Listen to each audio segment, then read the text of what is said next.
Très chers frères et sœurs nord-sud de l'Est à l'ouest du centre, bonjour, bonjour, bonsoir. Je peux vous annoncer la bonne nouvelle. D'ailleurs, il fallait s'y attendre. La bonne nouvelle pour l'Iran, c'est que l'Iran n'est pas seul et ne sera pas seul.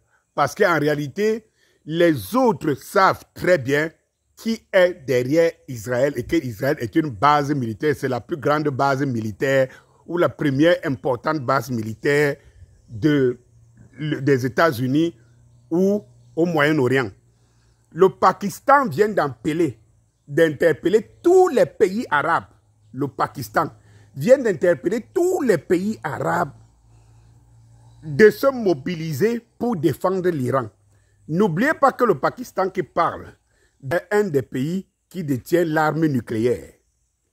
Le premier ministre pakistanais dit que ce qui arrive à l'Iran arrivera à tous les peuples arabes parce que c'est l'Iran. L'Iran est le seul pays arabe au Moyen-Orient qui fait face à l'hégémonie américaine à travers Israël.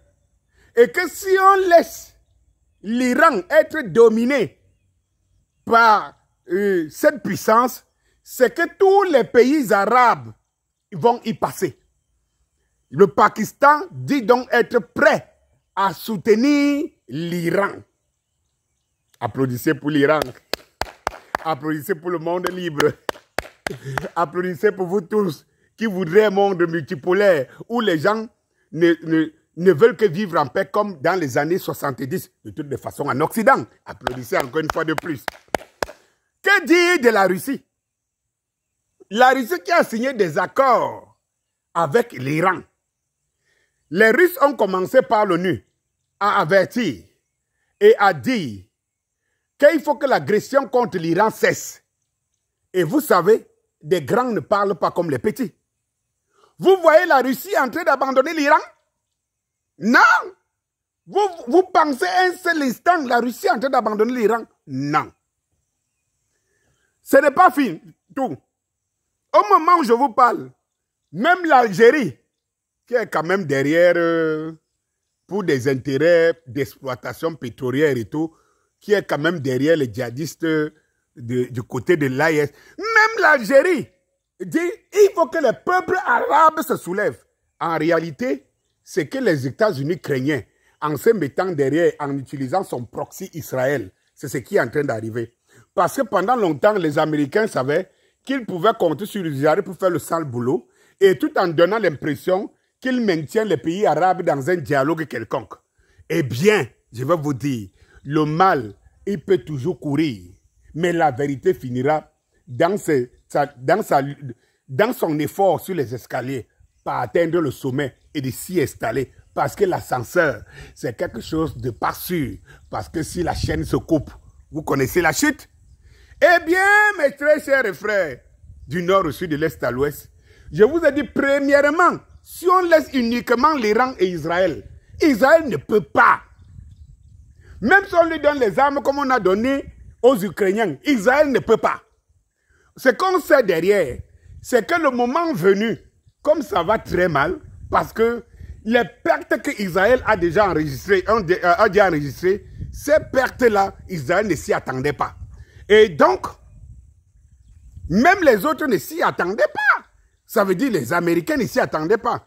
À un moment donné, ils voudront faire, justement, à un moment donné, ils voudront faire sauver l'image, sauver la face d'Israël.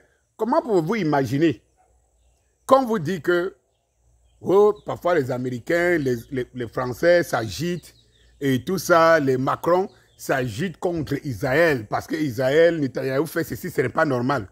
Mais qu'à chaque fois qu'Israël déborde et qu'on veuille le corriger, vous voyez les mêmes personnes qui disent que non. Israël a le droit de se défendre, il faut protéger Israël. Ils sont les premiers à les protéger. Cela veut dire que c'est eux qui sont derrière. Vous ne pouvez pas protéger quelqu'un qui fait contre votre volonté. Je veux dire comble de calendrier. Au moment où les Américains sont dans le 5e paquet de négociations et que les Israéliens ne veulent pas céder à leur chantage. Parce qu'en réalité, qu'est-ce que les Américains voudraient faire? Ils voudraient faire le deal avec les Iraniens. Vous savez, nous, on peut lever les sanctions et tout, mais à condition que le business chez vous c'est nous qui le contrôlons. À peu près comme ils ont fait avec l'Ukraine. Parce que c'est le deal. N'oubliez pas que c'est Trump qui avait rompu. Et là, on n'en parle plus. Hein, que l'accord nucléaire qui faisait en sorte que l'Iran n'enrichisse pas son uranium, c'est Trump qui est venu rompre. Ceux-là qui se sont plaints hier que Trump a rompu unilatéralement sont encore ceux qui vous disent aujourd'hui que c'est l'Iran qui est responsable. C'est eux-là encore, c'est les mêmes, les Français et tout ça. C'est les mêmes.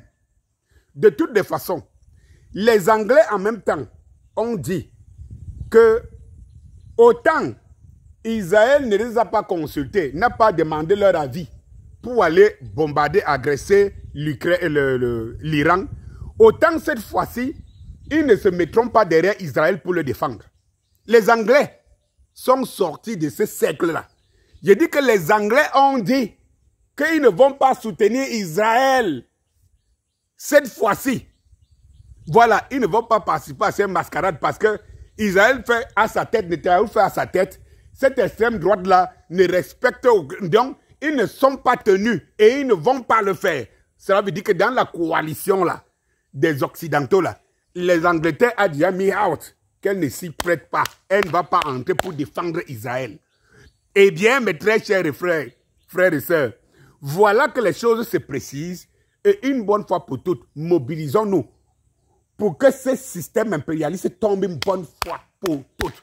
Il y a un cycle pour tout et soyez confiants, c'est le cycle-là qui se présente devant vous. Ce cycle de domination impérialiste de haut de vol de l'Amérique à travers ses proxys. Ça veut dire que les Européens et les Israéliens, bonjour.